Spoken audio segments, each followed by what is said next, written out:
안녕하세요. 성경을 온전히 알도록 도와드리는 성경의 온도 이재균 전도사입니다. 오늘도 저와 함께 마가복음을 통해서 하나님의 복음을 함께 알아가는 시간 가져보도록 하겠습니다. 오늘 본문은요, 마가복음 4장 26절부터 34절까지의 내용입니다. 저와 함께 본문 읽고 그 내용 살펴보도록 하겠습니다. 또 이르시되 하나님의 나라는 사람이 씨를 땅에 뿌림과 같으니 그가 밤낮 잘고 깨고 하는 중에 씨가 나서 자라되 어떻게 그리 되는지를 알지 못하느니라. 땅이 스스로 열매를 맺되 처음에는 싹이요 다음에는 이삭이요 그 다음에는 이삭에 충실한 곡식이라. 열매가 익으면 곧 낫을 대나니 이는 추수 때가 이르렀음이라. 또 이르시되 우리가 하나님의 나라를 어떻게 비교하며 또 무슨 비유로 나타낼까? 겨자씨 하나의 것 같으니 땅에 심길 때에는 땅 위의 모든 씨보다 작은 것이로되 심긴 후에는 자라서 모든 풀보다 커지며 큰 가지를 내나니 공중의 새들이 그 그늘에 깃들일 만큼 되느니라. 예수께서 이러한 많은 비유로 그들이 알아들을 수 있는 대로 말씀을 가르치시되 비유가 아니면 말씀하지 아니하시고 다만 혼자 계실 때에 그 제자들에게 모든 것을 해석하시더라. 아멘. 네, 오늘도 역시 예수님께서 비유를 통해서 하나님 나라의 모습을 우리에게 알려주고 계십니다. 두 가지 원리, 하나님 나라의 두 가지 원리에 대해서 말씀하고 계신데요. 첫 번째 비유는 자라나는 씨의 비유입니다. 농부가 밭에 씨를 뿌려서 일어나는 일들을 통해서 하나님 나라가 어떤 나라인지 알려주고 계시고요. 두 번째 비유는 겨자씨의 비유죠. 처음에 너무 보잘것없지만 심겨지면 그 후에는 처음과 비교할 수 없을 정도로 풍성한 열매를 맺게 된다. 그 이야기를 하고 계십니다. 예수님께서 계속 비유를 통해서 하나님 나라의 모습을 알려주고 계시죠. 하나님 나라의 원리를 우리에게 알려주고 계십니다.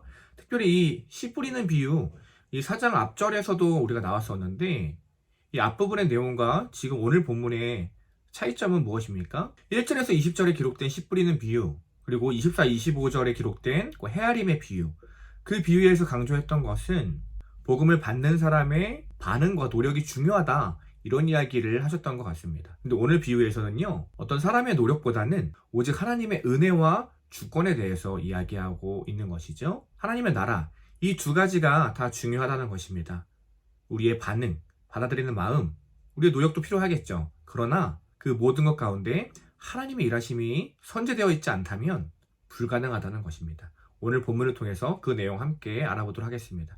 본문 내용 함께 보겠습니다. 26절에서 29절 내용이에요. 내용은 이렇습니다. 예수님이 말씀하시는 거죠. 하나님 나라는 밭에 씨를 뿌리는 농부와 같다라고 이야기하는 것입니다. 밭에 씨를 뿌리고 물을 주고 거름을 주면 나머지는 어떻게 합니까? 그 땅이 자라게 한다는 것입니다.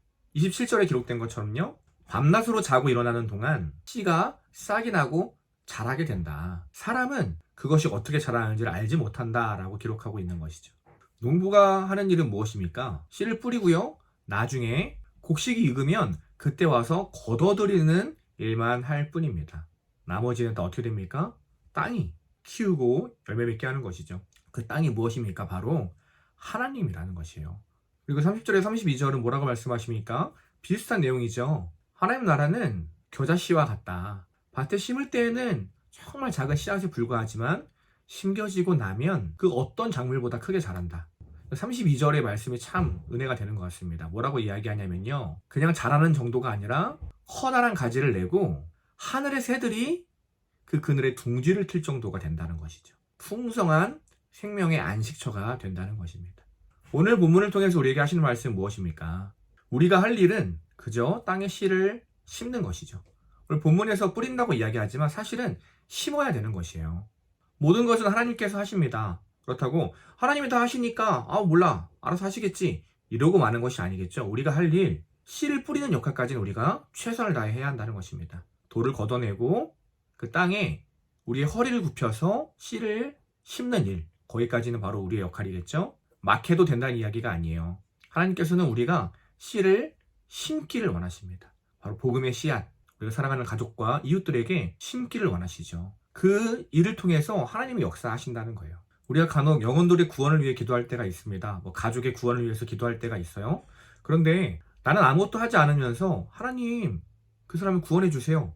물론 그 기도를 통해서 하나님이 일하시죠. 그러나 하나님께서 정말 원하시는 것은 내가 그 씨앗을 심는 그 행위, 나의 용기 있는 행동을 통해서 하나님께서 역사하신다는 것이에요. 오늘 본문과 아주 유사한 본문이 고린도전서에 있습니다. 고린도전서 3장 6절 7절 말씀인데요. 우리가 잘 아는 말씀이죠. 바울이 말하는 거예요. 나는 심었고 아볼로는 물을 주었으되 오직 하나님께서 자라게 하셨다. 그런즉 심는 이나 물 주는 이는 아무것도 아니다. 오직 자라게 하시는 이는 하나님뿐이다 말하고 있습니다. 그러니 우리가 걱정하고 두려워할 필요가 없다는 거예요. 우리가 할 일 심기만 하면 되는 것입니다. 그럼 그 이후의 일들은 하나님께서 역사하시는 거죠. 그것을 믿고 맡기고 그러한 믿음으로 기도하는 자세가 바로 우리가 해야 할 모습인 것입니다. 그렇게 되면 어떻게 되나요? 이후에 말했던 이 겨자씨 비유처럼 처음에는 그저 말 한마디, 나의 작은 행동 하나인 것 같지만 그것을 통해서 이 겨자씨와 같이 풍성한 열매를 맺게 해주신다는 것이에요. 우리는 이미 경험하고 있지 않습니까? 우리 공동체, 우리 교회. 저 같은 경우는 저희 청년부, 제가 1년차 때 저희 청년부가 아름다운 숲이 되길 원한다 설교했던 적이 있습니다. 그런데 이제 5년이 지난 지금 어떻습니까? 정말 하나님께서 아름다운 숲으로 만들어 주셔서 그 안에 거한 청년들 자라게 하셨죠. 사람이 했나요? 아니요. 우리가 한 것은 그저 심은 것밖에 없습니다. 말씀을 심고 복음을 심고 사랑을 심었을 뿐이죠. 나머지는 하나님께서 자라게 하시는 것입니다. 그러니 우리가 할 일은 무엇입니까? 최선을 다해 씨를 뿌리는 거겠죠. 최선을 다해 씨를 심는 것입니다. 무엇이 있습니까? 목회자인 저는 최선을 다해서 말씀을 전하는 것이겠죠. 또 성도의 삶에 있어서는 그런 말씀을 서로 나누고 교제하는 일일 것입니다. 때로는 용기 있게 권면하는 일들 우리에게 필요하다는 것입니다. 걱정할 일이 아니죠. 두려워할 일이 아닙니다. 왜냐? 우리의 그 작은 겨자씨와 같은 행위를 통해서 하나님이 열매 맺게 해주실 것이기 때문이에요. 그것을 믿고 살아가는 사람들 바로 하나님 나라의 백성입니다. 네, 오늘 본문 한 줄로 요약을 해보면 이렇게 될 것 같습니다. 성도가 씨를 뿌리면 하나님이 열매 맺게 하신다. 우리가 할 일은 최선을 다해 씨를 뿌리는 것이겠죠. 그리고 결과는 하나님께 맡기는 것이에요. 그럼 하나님께서 풍성한 열매를 맺게 해 주십니다. 오랜 기도 제목 가운데 응답하지 못해 힘들어하고 있는 분들이 계십니까? 그렇다면 한번 점검해 보는 거예요. 내가 과연 씨를 뿌렸는가? 씨 뿌리는 것까지 하나님께 맡기고 있진 않았는가? 만약에 내가 씨를 뿌리지 않았다면 하나님, 내가 용기 내어 씨를 뿌릴 수 있도록 주님 도와주세요. 우리의 뿌린 그 씨앗을 통해서 하나님이 열매 맺게 하실 것입니다. 또 어떤 분들은 씨를 뿌렸는데 아직 열매 맺지 않아서 답답해하고 계십니까? 그렇다면 그것을 인내하고 하나님께서 분명히 열매 맺게 하실 것이라는 것을 믿고 나아가는 마음이 또 필요할 것이에요. 오늘 말씀을 통해서 우리에게 하시는 말씀처럼 반드시 30배, 60배, 100배 그 이상으로 풍성한 열매를 맺게 하실 것입니다. 그것을 믿고 걱정하는 마음이 아니라 기대하는 마음으로 기도하고 나아가는 저와 여러분, 우리 하나님의 백성 되길 소망합니다. 한 주간 또 우리의 삶 속에서 우리에게 맡겨주신 영혼들에게 하나님의 복음, 그 귀한 씨앗을 마음껏 뿌리고 그 뿌려진 씨앗들, 그 영혼들을 위해 또 기쁨과 기대함으로 기도하며 나아가는 저와 여러분 되기를 소망합니다. 오늘도 끝까지 함께 해주셔서 감사합니다. 다음 주에 만나요.